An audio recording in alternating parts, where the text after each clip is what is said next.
So I guess you want to use your SRAM AXS cassette on your Wahoo Kickr Core, and then you have a slight problem because it does not come with an XDR free hub. So you need to get one of these things. I got mine straight from the Wahoo website.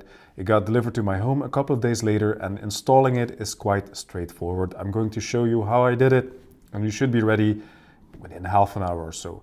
You will need a couple of tools. You will need the things you need to remove a cassette, so a chain whip and a cassette tool. And then you will also need a size 17 spanner and a little bit of grease. Let's dive straight into it. Start by using the size 17 wrench to remove the free hub that the Kickr comes with. It should come off quite easily. Simply unscrew the end cap and pull off the body.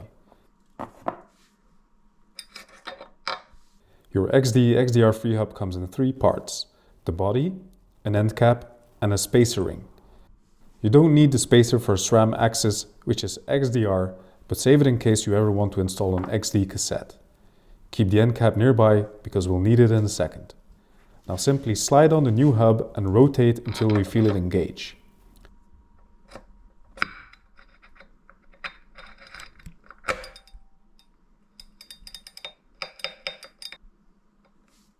Screw on the new lock nut and tighten it until it feels snug.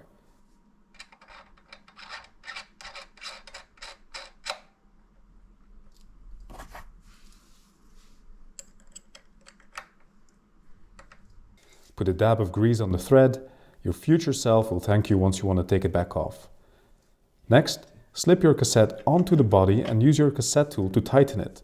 Don't go crazy on the torque. You don't need to use more force than you can apply with an open hand.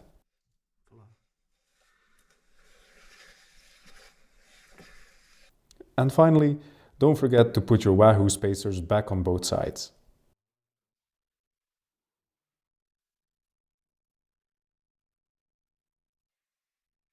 I hope this helped you. If it did, just remember to give the video a like so other people can find it, and enjoy riding your bike.